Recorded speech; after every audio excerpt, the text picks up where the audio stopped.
Muy buenos días. Es para mí un placer y un privilegio el poder compartir la palabra de Dios esta mañana con ustedes. Es además una enorme alegría el poderlo hacer acompañado por primera vez por mi esposa Rosana, como mencionaba Óscar hace unos instantes. Creo que hay gente que además estuvo en la primera exposición. Celebro que hayan podido sobrevivirla con salud y que hayan decidido quedarse a la segunda. Y para entrar en esta exposición vamos a abrir nuestras Biblias en Lucas capítulo 9 y vamos a leer en Lucas 9 los primeros 6 versículos. Y dice así, Lucas 9 del 1 al 6. Habiendo reunido a sus 12 discípulos, les dio poder y autoridad sobre todos los demonios y para sanar enfermedades. Y los envió a predicar el reino de Dios y a sanar a los enfermos, y les dijo: no toméis nada para el camino, ni bordón, ni alforja, ni pan, ni dinero, ni llevéis 2 túnicas, y en cualquier casa donde entréis, quedad allí y de allí salid. Y donde quiera que no os recibieren, salid de aquella ciudad y sacudid el polvo de vuestros pies en testimonio contra ellos. Y saliendo, pasaban por todas las aldeas anunciando el evangelio y sanando por todas partes. Como señalaba al inicio de la primera exposición, este episodio es un episodio de una enorme relevancia, de una enorme trascendencia, porque por primera vez los discípulos de Jesús no solamente reciben pasivamente lo que Jesús les ha ido enseñando, sino que por primera vez van a tener que transmitir aquello que llevan recibiendo ya desde hace tiempo. Y cuando son enviados por Jesús a transmitir esa enseñanza, eso va unido a la entrega de poder y autoridad. Poder y autoridad que es muy necesario porque no solo van a predicar el mensaje, sino que además van a orar por los enfermos, van a enfrentarse con fuerzas demoníacas y lo van a hacer sin un céntimo. De hecho, la referencia de Jesús en ese sentido es que no se preocupen de cuestiones materiales, no les dice elaborad el presupuesto de lo que vais a hacer en los próximos 6 meses, etcétera, sino que salen realmente a pecho descubierto, pero con poder y autoridad. En la primera exposición estuve hablando de 12 notas de ese poder, de cómo actúa el poder de Dios, como aparece aquí, en la vida de una persona, de modo que me remito a lo que enseñé durante ese tiempo para que ustedes lo puedan ver en la grabación que se hizo, pero ahora me voy a centrar en la autoridad. La palabra que aquí aparece traducida como autoridad, generalmente en la Reina Valera aparece como autoridad, a veces como potestad, es la palabra exusía. La palabra exusía es el sustantivo autoridad que viene de un verbo, del verbo exesti, que significa ser legítimo o ser legal. Es decir, esta palabra que aparece más de un centenar de veces en el Nuevo Testamento, es una palabra importante, más de un centenar de veces, habla exactamente de un poder y además un poder que se ejerce con una potestad muy concreta. La autoridad que aquí aparece es espiritual, pero tengo que decirles que la Biblia habla de autoridades que no siempre son autoridades legítimas y sin embargo se denominan exusía o en plural exusiae. Por ejemplo, hay autoridades que no son de carácter espiritual, no es la autoridad que entrega Jesús a sus discípulos, pero son autoridades de carácter político. Si me acompañan a la carta a Tito, capítulo 3,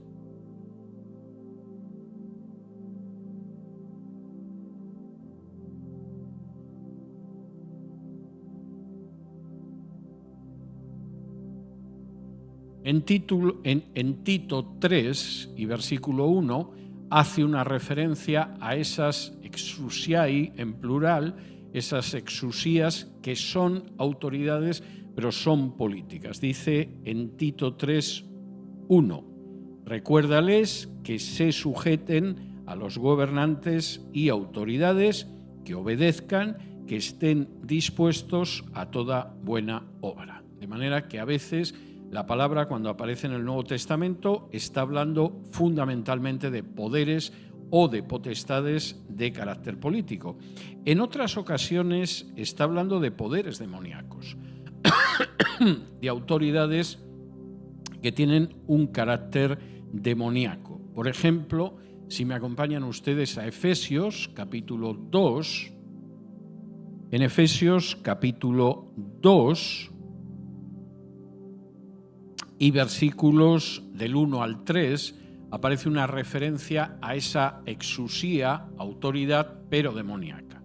Dice en Efesios 2, del 1 al 3, y Él, en referencia a Cristo, os dio vida a vosotros cuando estabais muertos en vuestros delitos y pecados, en los cuales anduvisteis en otro tiempo, siguiendo la corriente de este mundo, conforme al príncipe de la potestad del aire, literalmente, conforme al príncipe de la autoridad, la palabra es exusía, del aire, el espíritu que ahora opera en los hijos de desobediencia, entre los cuales también todos nosotros vivimos en otro tiempo en los deseos de nuestra carne, haciendo la voluntad de la carne y de los pensamientos, y éramos por naturaleza hijos de ira, lo mismo que los demás.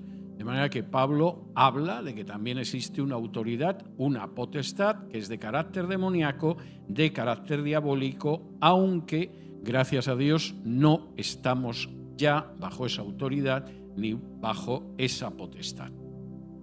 La autoridad a la que se refiere Jesús y que entrega a sus discípulos está referida a 5 áreas.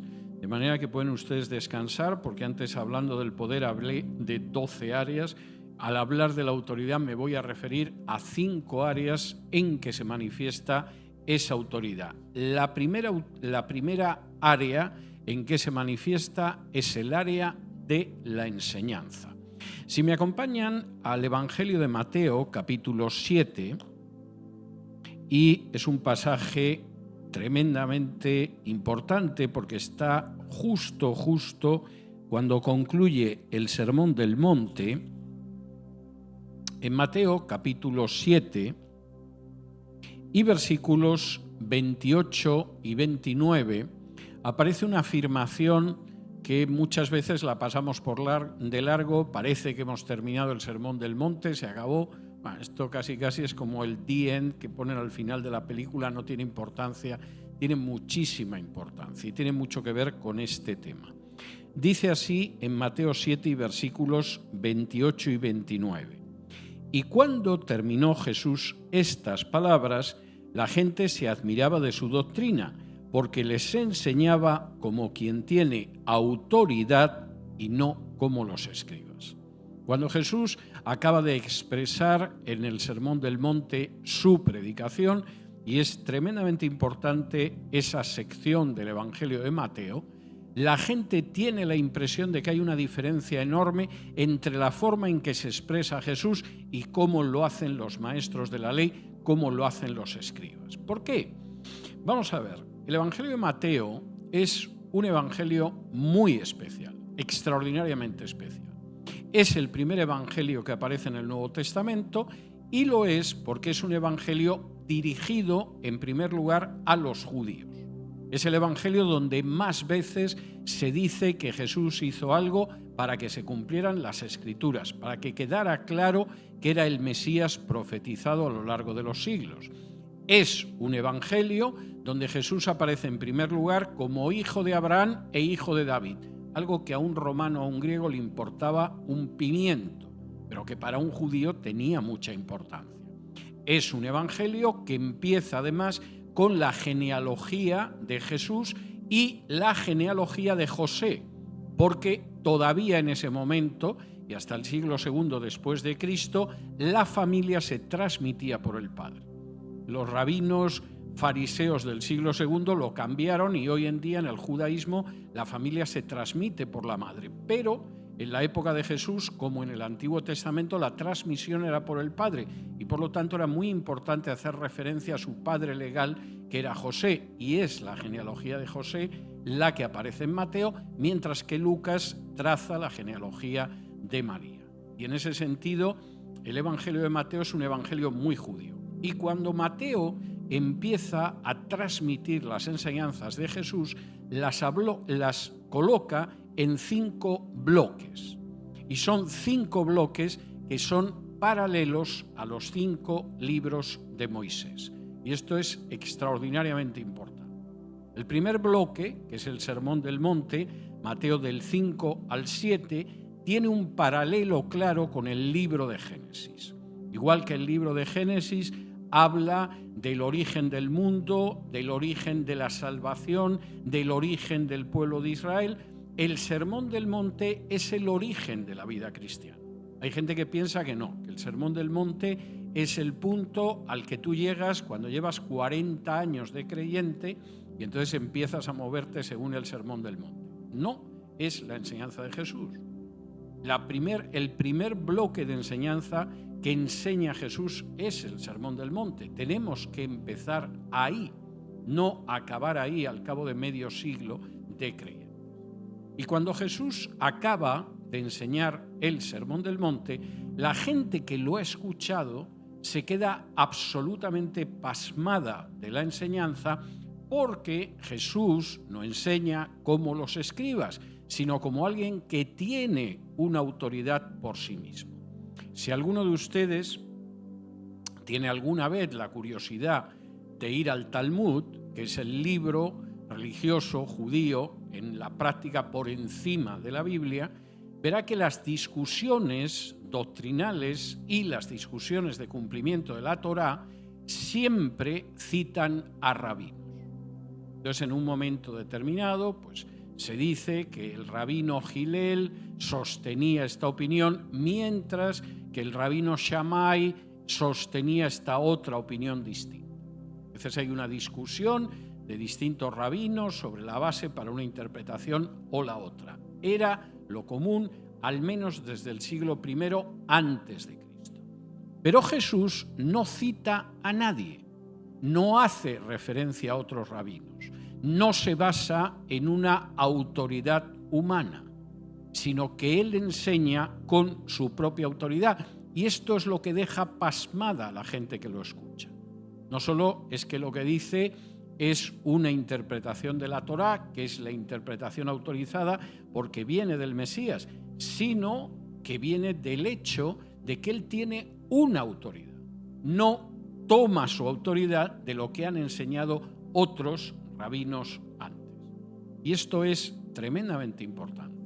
La autoridad que Jesús deriva hacia sus discípulos es una autoridad que procede de él y es una autoridad que se basa precisamente en la Escritura para enseñar. Acompáñenme a la segunda carta a Timoteo, capítulo 3, donde efectivamente esa autoridad que recibimos es una autoridad que está conectada con la Biblia. Y esto es enormemente importante.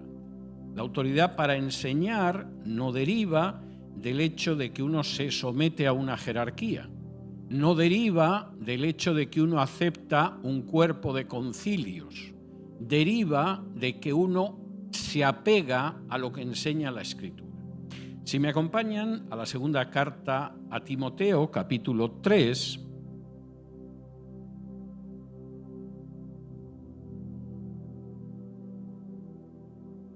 y vamos a leer desde el versículo 12, para tomar el contexto, dice así: y también todos los que quieren vivir piadosamente en Cristo Jesús padecerán persecución, mas los malos hombres y los engañadores irán de mal en peor, engañando y siendo engañados. Vamos a detenernos aquí de momento y luego vamos a seguir. Primera cuestión, Timoteo. Pablo escribe su última carta, que es la segunda carta a Timoteo. Está a unas horas, quizá a pocos días de que lo ejecuten. Escribe desde una prisión romana, en Roma. Y en ese momento a Timoteo le envía una carta que es casi como su testamento vital. Primera cuestión, Timoteo, que tienes que tener en cuenta: todos los que quieran vivir piadosamente en Cristo Jesús padecerán persecución. Quizá no van a fusilar a todos, no todos se van a tener que escapar de su país, no todos van a acabar en una cárcel o en un campo de concentración, pero todos enfrentarán persecución. No, los que no tienen fe enfrentarán persecución, los que tienen fe no, todos. No el 50% enfrentará persecución y el otro 50% se salvará. No, todos. Esa persecución varía. A veces puede incluir efectivamente la ejecución, el exilio, la prisión. A veces es de pronto el hecho de que te conviertes cuando estás en la escuela y tienes que oír a tus compañeros: parece mentira, Luisita, que era una chica inteligente y la muy imbécil, ahora dice que es cristiana. O estás en la universidad y efectivamente tienes que oír: parece mentira, Carlos, un chico que parecía que tenía un futuro académico, y el muy estúpido dice que es cristiano. O a veces estás en un puesto de trabajo donde te dicen que tienes que mentir, te niegas a mentir y pierdes tu puesto de trabajo. Pero todos aquellos que quieran vivir piadosamente en Cristo Jesús padecerán persecución. Segundo, y la afirmación es tremenda: Timoteo, no te esperes grandes cosas de los malos, versículo 13. Mas los malos hombres y los engañadores irán de mal en peor, engañando y siendo engañados.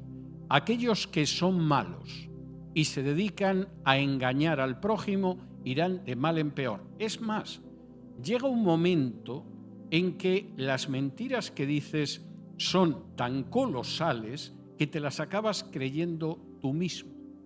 Quizá en un momento cuando empezaste a mentir a la gente todavía sabías lo que era verdadero y falso, pero si vives de mentir, llega un momento en que te acabas creyendo tus propias mentiras. Y por cierto, Óscar y yo estábamos hablando de algún personaje así antes de empezar el culto. Cuando llegas a ese punto, la lógica pregunta de Timoteo es: bueno, Pablo, ¿y qué hacemos?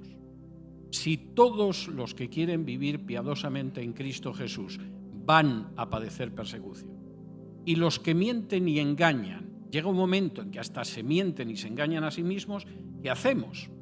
Versículo 14. Pero persiste tú en lo que has aprendido y te persuadiste, sabiendo de quién has aprendido y que desde la niñez has conocido las sagradas Escrituras, las cuales te pueden hacer sabio para la salvación por la fe que es en Cristo Jesús. Toda la Escritura es inspirada por Dios y útil para enseñar, para redarguir, para corregir, para instruir en justicia, a fin de que el hombre de Dios sea perfecto, enteramente preparado para toda buena obra. La autoridad de Cristo, en primer lugar, va dirigida a la enseñanza. ¿Y cómo sabemos si la enseñanza es correcta? Es muy fácil, Timoteo, basándonos en la palabra inspirada de Dios, que es la Biblia.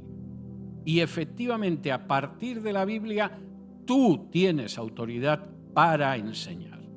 La autoridad para enseñar no te la da un concilio, no te la da una jerarquía eclesiástica, no te la da el consejo de una denominación, no te la da tu iglesia local.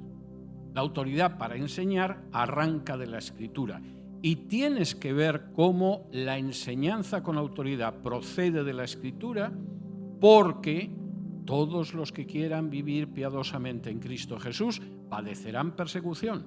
Y los que engañan, llega un momento en que se acaban creyendo sus propias mentiras. Y para enfrentarse con esos dos peligros, la única autoridad para enseñar arranca de la Escritura. Y esto es muy importante. Vamos a ver otro texto más en este sentido, en el libro de los Hechos, capítulo 17, que yo tengo que confesar que contiene algunos de los versículos que más me gustan en la Biblia, y que es el episodio de Pablo y Silas en Berea. En Hechos 17 y versículos del 10 al 15 dice así: Inmediatamente los hermanos enviaron de noche a Pablo y a Silas hasta Berea, y ellos, habiendo llegado, entraron en la sinagoga de los judíos, y estos eran más nobles que los que estaban en Tesalónica. Vamos a pararnos ahí. Resulta que a Pablo casi lo matan en Tesalónica. Se escapa por muy poco de que lo maten los judíos, y entonces lo sacan de Tesalónica y lo llevan hasta Berea, que es una localidad relativamente cercana. Y como Pablo no ha escarmentado y sabe que todos los que quieran vivir piadosamente en Cristo Jesús padecerán persecución, agarra a Silas y se planta en la sinagoga de Berea para predicar también el Evangelio. No le importa lo que le hayan podido hacer en Tesalónica después de predicar en la sinagoga. Él llega a Berea y va a presentar el Evangelio. Pero la gente de Berea es más noble que la gente que había en Tesalónica. ¿Por qué? Porque Pablo llega y dice que soy un apóstol. No, bueno, es un apóstol y todos le creen. Porque dice, bueno, yo soy una persona que estudió a los pies de Gamaliel, el gran maestro de los fariseos en Jerusalén. Yo fui un alumno destacado suyo. No, fíjense por qué esta gente era más noble espiritualmente. Versículo 11. Y estos eran más nobles que los que estaban en Tesalónica, pues recibieron la palabra con toda solicitud, escudriñando cada día las Escrituras para ver si estas cosas eran así. Así que creyeron muchos de ellos y mujeres griegas de distinción y no pocos hombres. Lo que convirtió en más nobles a la gente de Berea sobre la gente de Tesalónica es que aceptaban la autoridad que derivaba de la Biblia, no otra autoridad. No creyeron a Pablo porque Pablo llegó y dijo, soy un apóstol, y claro, si lo dice un apóstol, esto no se puede discutir. El que toca el ungido de Jehová, bla, bla, bla, bla, bla, bla. Ni se les pasó por la cabeza. No porque dijera, bueno, es que yo enseño lo mismo que he escuchado que enseñaba Gamaliel el Viejo y es lo que os cuento. O porque a mí me ha enviado una iglesia a enseñar. Lo que hacía que esta gente fuera más noble es que escucharon a Pablo. Pero cada día escudriñaban, veían a fondo lo que había en la Biblia para ver si lo que decía Pablo tenía la autoridad que solo viene de la Biblia o no tenía ninguna autoridad porque no es lo que dice la Biblia. ¿Y qué sucedió? Escuchaban a Pablo, veían con atención y cuidado las Escrituras y creyeron porque era así. Esto es enormemente importante. La primera manifestación de la autoridad que Cristo da a sus seguidores, que Jesús entrega a sus discípulos, es una autoridad encaminada a enseñar. Y esa autoridad no significa que yo subo aquí y como se supone que tengo una autoridad, enseño lo que me parece. Esa autoridad no significa que como a mí me ha impuesto las manos un obispo o un cardenal o un consejo eclesial, enseño lo que a ellos les agrada. Esa autoridad no significa que yo subo aquí y como tengo que entretenerlos durante más o menos 1 hora, 40 o 50 minutos, les cuento algo que no les aburra demasiado y evite que se duerman. Esa autoridad viene del hecho de que la enseñanza es una enseñanza que se puede comparar y contrastar y corroborar y aceptar porque es la de las Escrituras.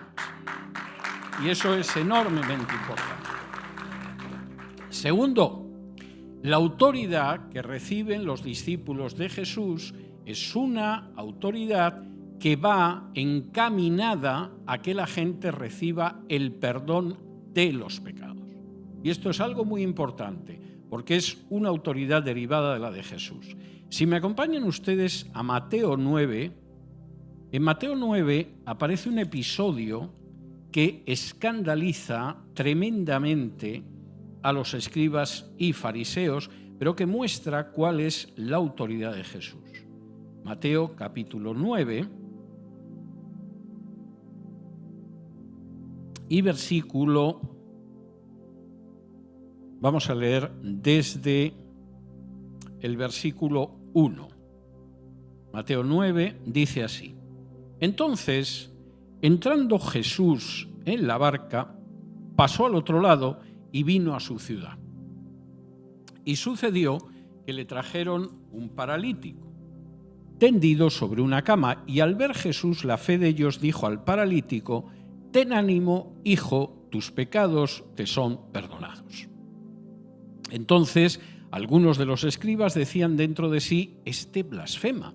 Y conociendo Jesús los pensamientos de ellos, dijo, ¿por qué pensáis mal en vuestros corazones? Porque ¿qué es más fácil decir, los pecados te son perdonados, o decir, levántate y anda? Pues para que sepáis que el Hijo del Hombre tiene potestad, exusía, autoridad en la tierra para perdonar pecados, dice entonces al paralítico, levántate, toma tu cama y vete a tu casa. Entonces él se levantó y se fue a su casa, y la gente al verlo se maravilló y glorificó a Dios que había dado tal potestad, exusía, autoridad a los hombres. ¿Y nosotros podemos perdonar pecados como Jesús? Nosotros podemos invitar a la gente a que reciba el perdón de los pecados a través de Jesús. Acompáñenme a la segunda carta a los Corintios, y lo señalaba antes en la exposición anterior. Segunda de Corintios es una carta muchas veces un tanto despreciada, porque la primera carta a los Corintios es tan entretenida y cuenta tantas cosas prácticas que parece que la segunda carta es una carta dedicada a perderse por las nubes de la teología, no cuenta nada. La segunda carta es tan práctica como la primera. Y después de haber estado enseñando durante varios meses, todas las semanas sobre ella, se lo puedo asegurar, es una carta tremendamente práctica. La segunda carta a los Corintios, capítulo 5, y versículos desde el 14, habla de esa autoridad que se centra en invitar a la gente a recibir el perdón de Dios. Y dice así en 2 de Corintios 5 y versículos del 14 en adelante. Porque el amor de Dios nos constriñe pensando esto, que si uno murió por todos, luego todos murieron. Y por todos murió para que los que viven ya no vivan para sí, sino para aquel que murió y resucitó por ellos. De manera que nosotros de aquí en adelante a nadie conocemos según la carne, y aun si a Cristo conocimos según la carne, ya no lo conocemos así. De modo que si alguno está en Cristo, nueva criatura es. Las cosas viejas pasaron, he aquí todas son hechas nuevas. Y todo esto proviene de Dios, quien nos reconcilió consigo mismo por Cristo y nos dio el ministerio de la reconciliación. Que Dios estaba en Cristo reconciliando consigo al mundo, no tomándoles en cuenta a los hombres sus pecados, y nos encargó a nosotros la palabra de la reconciliación. Así que somos embajadores en nombre de Cristo, como si Dios rogase por medio de nosotros. Os rogamos en nombre de Cristo, reconciliaos con Dios. El texto es un texto verdaderamente maravilloso.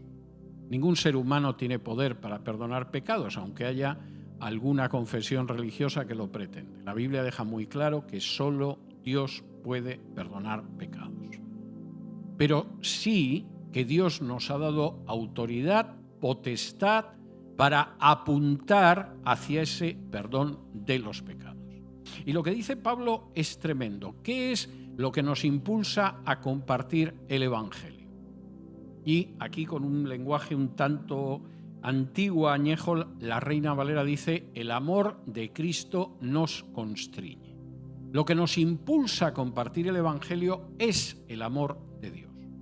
Cuando vemos el amor de Dios y comprendemos, aunque sea un poquito de lo que es el amor de Dios, nos sentimos impulsados, empujados, propulsados a compartir ese amor con los demás.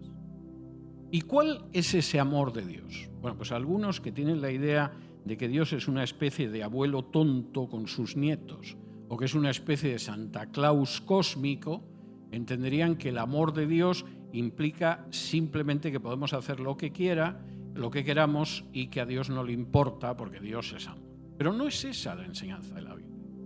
Y de hecho no se puede entender el amor de Dios salvo cuando nos damos cuenta de hasta qué punto somos pecadores y nos hemos apartado de Dios. El amor de un padre hacia un hijo se manifiesta precisamente cuando de pronto ese hijo actúa de una manera que exige que el amor del padre supere la acción mala del hijo, como en la parábola de los 2 hermanos o del hijo pródigo, si ustedes lo prefieren. Nuestro amor hacia otras personas queda de manifiesto no cuando de pronto nos tratan muy bien y nosotros devolvemos el buen trato, sino cuando, a pesar de la manera en que se han comportado con nosotros, sin embargo, lo que nosotros entregamos es amor. Y Pablo dice, el amor de Cristo, vemos lo que es cuando nos damos cuenta de que le hemos vuelto la espalda a Dios. La falta de reconciliación entre los seres humanos y Dios no es que de pronto Dios ha echado a andar hacia acá y los seres humanos hemos echado a andar hacia allá. Es que Dios está aquí y nosotros le hemos vuelto la espalda y vamos caminando hacia allá. Pero Dios sigue estando aquí. Igual que el padre del hijo pródigo está esperando que nos volvamos por puro amor. Y Pablo dice, el ministerio de decir a la gente que Cristo ha muerto para perdón de sus pecados, que la sangre de Cristo limpia todo pecado, que Dios quiere que nos reconciliemos con Él, no Él reconciliarse con nosotros, sino nosotros con Él, porque somos nosotros los que hemos roto con Él. Ese ministerio lo tenemos nosotros. Y el llamamiento que nosotros hacemos a los demás para que reciban una vida plena, para que reciban la salvación, para que reciban una nueva existencia es reconciliaos con Dios, haced las paces con Dios. Y la base para que podamos reconciliarnos con Dios es recibir a través de la fe el sacrificio de Cristo en la cruz. Y para eso tenemos autoridad. Dios nos ha dado la autoridad para poder ser embajadores de Dios que dicen a la humanidad, reconciliaos con Dios. Es una hermosísima autoridad. Y por cierto, hay gente que desea profundamente ser embajador. En este país, por ejemplo, si das dinero para las campañas presidenciales de algunos presidentes, te lo premian con una embajada. Yo he conocido a algún embajador que le habían dado una embajada porque desde el principio comprendió que Obama era un chico listo que iba a llegar a presidente y empezó a dar dinero. Y en un momento determinado, pues Obama se convirtió en presidente de este país y le premió dándole una embajada. No voy a decir el país porque como era una persona que tampoco trabajaba mucho, pero eso sí, se lo pasó muy bien mientras fue embajador en ese país, pues a lo mejor no queda muy bien. Persona sin ninguna experiencia diplomática previa. Era un hombre de negocios que había ganado mucho dinero y que llegó a la conclusión de que Obama tenía futuro y Obama se lo premió con una embajada. No es el único caso, ni antes ni después. Embajadores de este país que, en fin, da pena verlos. Pero, efectivamente, cuando la gente hace eso es porque piensa que ser embajador es un gran honor, y lo es, representas a tu nación. Y Pablo está diciendo, nosotros somos embajadores del Rey de Reyes y Señor de Señores. No se puede ser un embajador de una autoridad mayor. Y en esa autoridad es como decimos a la gente, reconciliaos con Dios. Tercero, la autoridad, y esto es tremendamente importante, es una autoridad que va dirigida a enfrentarse con poderes demoníacos. El texto con el que hemos empezado la exposición de Lucas, que es con el que empezamos también la primera exposición, habla de eso y tiene una enorme lógica el hecho de que efectivamente tengamos un poder frente a los demonios porque parte de nuestra misión es enfrentarnos con poderes demoníacos. Acompáñenme a Efesios capítulo 6. Efesios capítulo 6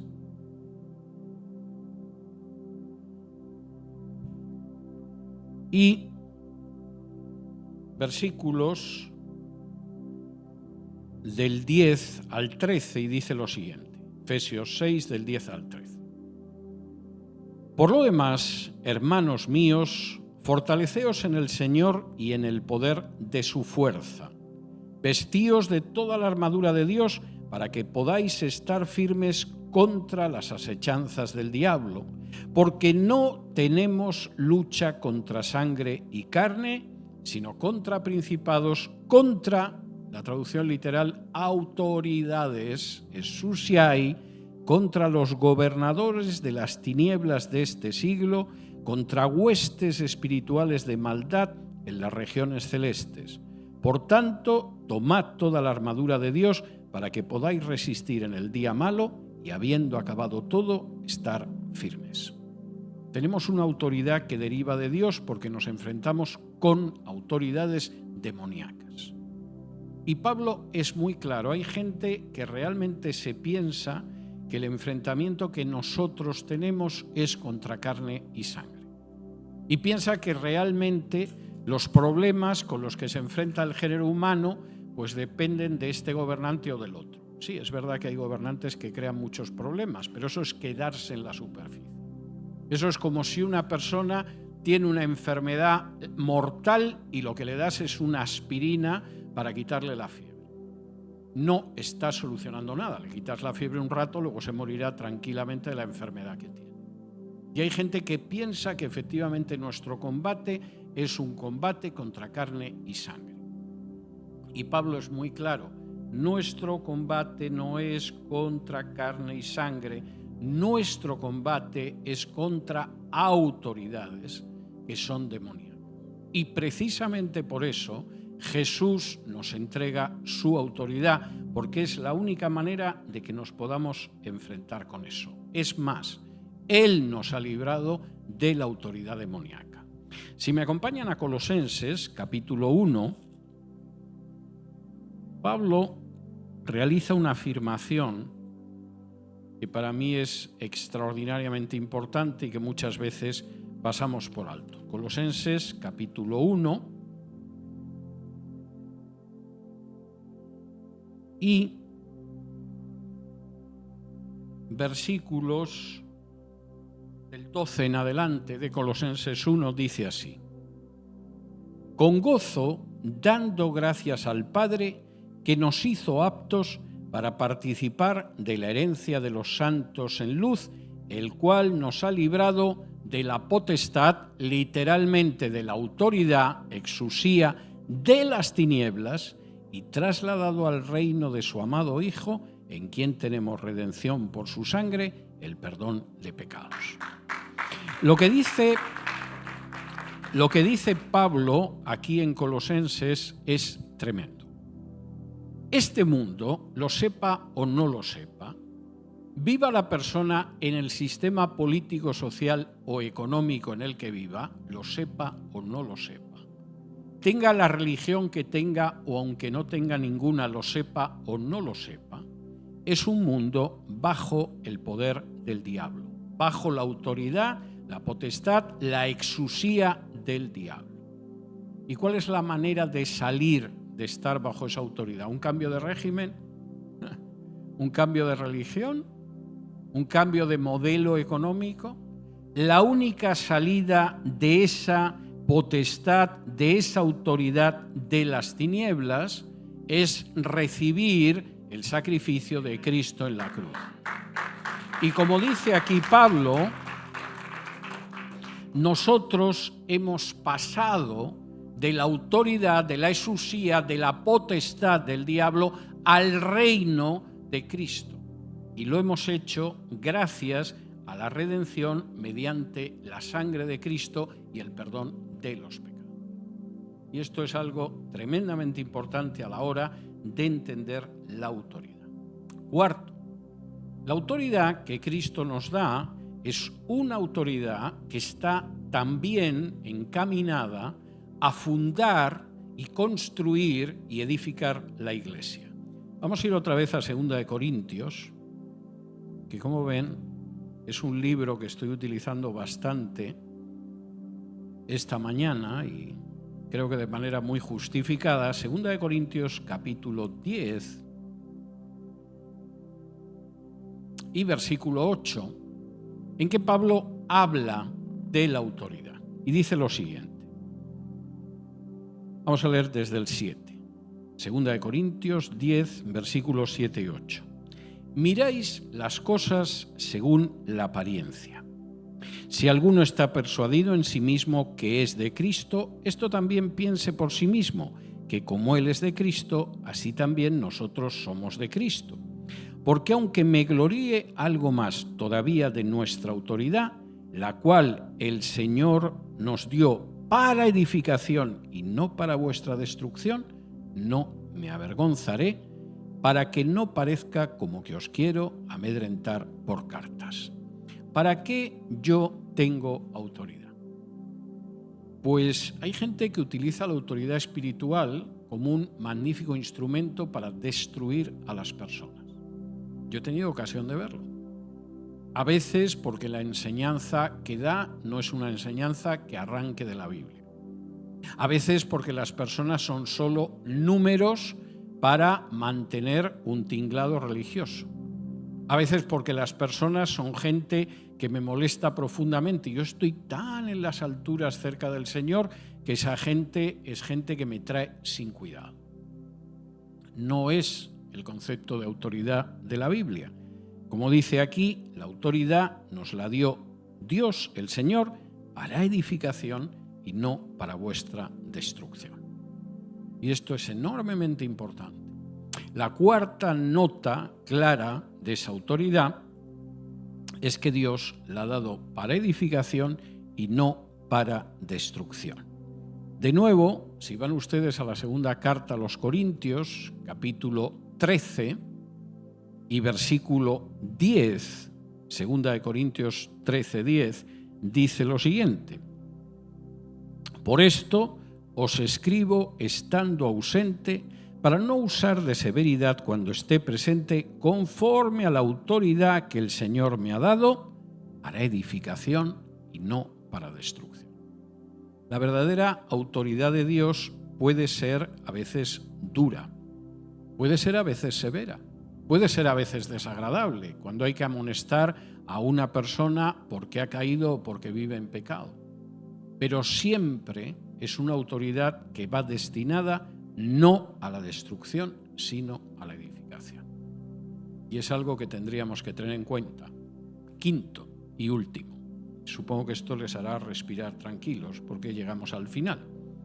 La autoridad, y esto es muy importante, se basa en el ejemplo de seguir a Jesús.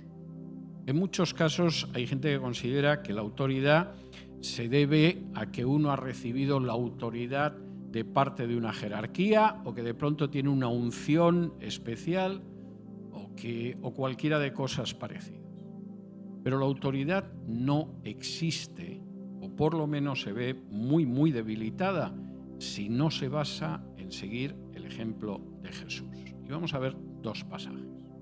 Acompáñenme al Evangelio de Juan, capítulo 13, donde aparece un ejemplo muy claro de lo que es la autoridad de Jesús que nosotros debemos de seguir. Juan, capítulo 13, y versículos del 12 en adelante. Vamos a leer desde el 1 en adelante, en Juan 13, y dice así: antes de la fiesta de la Pascua, sabiendo Jesús que su hora había llegado para que pasase de este mundo al Padre, como había amado a los suyos que estaban en el mundo, los amó hasta el fin. Y cuando cenaban, como el diablo ya había puesto en el corazón de Judas Iscariote, hijo de Simón, que lo entregase, sabiendo Jesús que el Padre le había dado todas las cosas en las manos y que había salido de Dios y a Dios iba, se levantó de la cena y se quitó su manto y tomando una toalla se la ciñó. Luego puso agua en un lebrillo y comenzó a lavar los pies de los discípulos y a enjugarlos con la toalla con que estaba ceñido. Entonces vino a Simón Pedro y Pedro le dijo: Señor, ¿tú me lavas los pies? Respondió Jesús y le dijo: lo que yo hago tú no lo comprendes ahora, mas lo entenderás después. Pedro le dijo: no me lavarás los pies jamás. Jesús le respondió: si no te lavare, no tendrás parte conmigo. Le dijo Simón Pedro: Señor, no solo mis pies, sino también las manos y la cabeza. Jesús le dijo: el que está lavado no necesita sino lavarse los pies, pues está todo limpio, y vosotros limpios estáis, aunque no todos, porque sabía quién lo iba a entregar, por eso dijo: no estáis limpios todos. Así que después que les hubo lavado los pies, tomó su manto, volvió a la mesa y les dijo: ¿sabéis lo que os he hecho? Vosotros me llamáis Maestro y Señor, y decís bien, porque lo soy. Pues si yo, el Señor y el Maestro, he lavado vuestros pies, vosotros también debéis lavaros los pies los unos a los otros, porque ejemplo os he dado, para que como yo os he hecho, vosotros también hagáis. La palabra de Jesús no puede ser más clara. Claro, Pedro no lo entiende, dice: bueno, pues si de aquí deriva algo bueno, entonces que me lave todo lo posible, las manos, la cabeza, lo que sea. Pero Jesús está dando un ejemplo muy claro. Me llamáis Maestro y Señor y hacéis bien. Soy el Maestro y soy el Señor.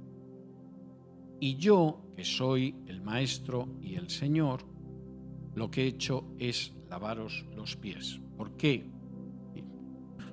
¿Organizar un show de humildad aprovechando que estamos en Pascua? No, porque si yo, que soy el Maestro y el Señor, he hecho esto, vosotros tenéis que seguir el ejemplo de lo que yo he hecho. Y una de las vías de autoridad mayores que existen, muchísimo mayor que un título, una jerarquía, un reconocimiento público, es el ejemplo. Vamos a ver otro texto más. Vamos a ir a Hechos, capítulo 20, donde aparece de nuevo la misma historia.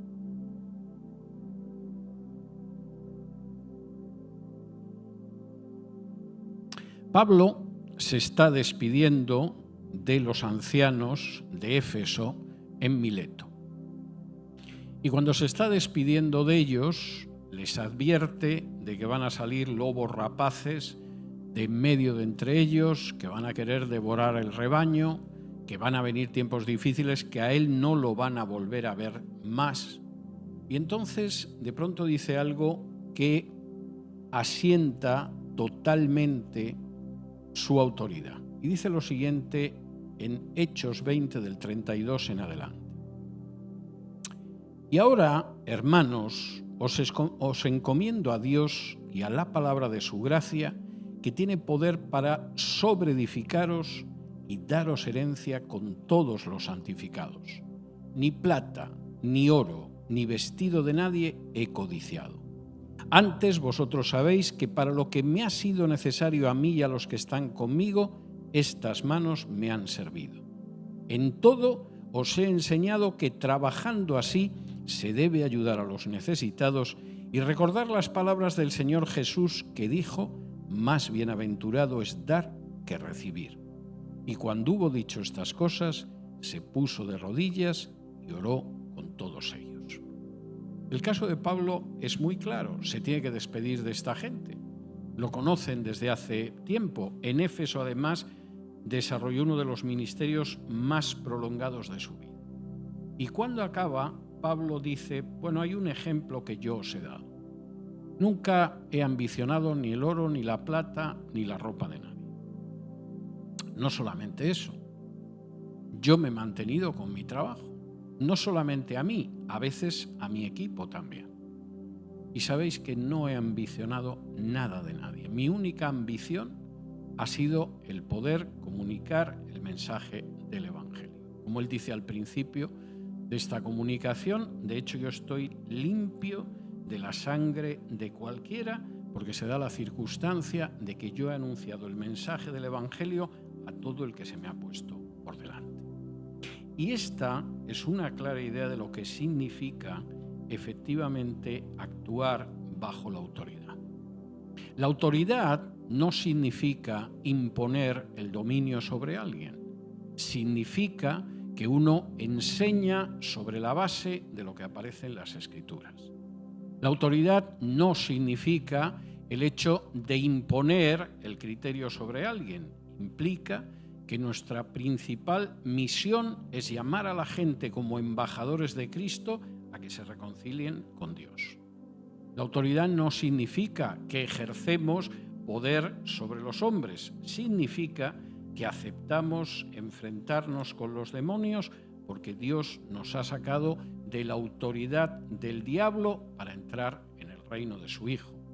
La autoridad significa que cuando servimos dentro de la Iglesia nunca lo hacemos con la finalidad de eliminar a aquellos que nos molestan, de eliminar a aquellos que tienen otra opinión o de eliminar a los que nos caen simpáticos. En realidad, la autoridad dentro de la Iglesia lo que busca es edificar y construir. Y finalmente, la autoridad que viene de Dios es una autoridad que no solamente se basa en la palabra, sino que se basa en el ejemplo que se da. Yo conozco personas, tengo que hablar de la iglesia local a la que yo pertenezco, porque lógicamente es el grupo de creyentes con el que yo me reúno varias veces a la semana, donde yo tengo buena parte de mi ministerio y la gente a la que conozco mejor. Algunas de las personas a las que yo reconozco una mayor autoridad espiritual es gente que no suele subir al púlpito, tiene otro tipo de ministerios. A veces es simplemente gente que sirve y sirve de una manera tan callada, tan humilde y con tan pocas palabras que es posible que haya gente que ni haya reparado en qué sirve. Y sin embargo, para mí es evidente que esa gente tiene mucha autoridad moral y la tiene por el ejemplo. Porque es gente que sirve sin pedir nada a cambio, porque es gente que sirve sin jactarse de que está sirviendo, porque es gente que sirve sin buscar dar la imagen de que son superiores a otros, porque es gente que sirve de la misma manera que Jesús sirvió, que no vino para ser servido, sino para servir y dar su vida por otro. Y la autoridad arranca no solo del hecho de que el Señor nos ha llamado y nos ha proporcionado poder, como vimos en la primera exposición, sino del hecho de que aceptamos su enseñanza contenida en la palabra, de que buscamos fundamentalmente llamar a la gente a reconciliarse con Dios y de que estamos dispuestos a vivir una vida que muestre que efectivamente hemos sido liberados del reino de la autoridad del diablo, que efectivamente no tenemos otro interés que servir a Jesús y a nuestros hermanos, y que cualquiera que mire nuestra existencia con un poquito de cuidado puede ver que damos ejemplo de ello. Vamos a orar. Padre nuestro, te damos muchísimas gracias por poder estar esta mañana preciosa de domingo en tu presencia. Te damos gracias por la manera en que podemos tener comunión con nuestros hermanos. Te damos gracias por la manera en que podemos dirigirnos a ti en oración. Te damos gracias por la forma en que hemos podido alabarte con canciones a lo largo de estos dos cultos. Te damos también muchas gracias por tu palabra. Y Señor, empieza la semana y queremos pedirte que nos des poder y autoridad, que podamos sentirlo en nuestra vida. Que sea una autoridad que se base en las Escrituras y no en criterios humanos. Que sea una autoridad que busque sobre todo, Señor, llamar a la gente a que se reconcilie contigo. Que sea una autoridad en la cual deseamos que pueda verse la derrota que experimentó el diablo ya en la cruz del Calvario. Que sea una autoridad que sirva para edificar a nuestros hermanos y para edificarnos a nosotros. Y que sea una autoridad que se vea respaldada por el ejemplo de nuestras vidas, de la misma manera que la innegable y absoluta autoridad de tu Hijo Jesús se vio respaldada por la cruz del Calvario. Señor, llévanos ahora a casa y haznos durante esta semana que empieza hoy embajadores tuyos, que efectivamente podamos transmitir tu amor, tu poder, tu autoridad a otras personas. Que aquellos que no te conocen puedan escuchar el llamamiento a reconciliarse contigo. Que aquellos que están enfermos o debilitados puedan sentir cómo tu poder se magnifica, se hace grande, brilla en medio de su debilidad, en medio de su enfermedad, en medio de sus necesidades. Y en todo momento, Señor, haz que cada paso que demos en esta vida tenga como ejemplo a tu Hijo Jesús. Y todo con acción de gracias te lo hacemos llegar en el nombre de Jesús. Amén. Que el Señor los bendiga.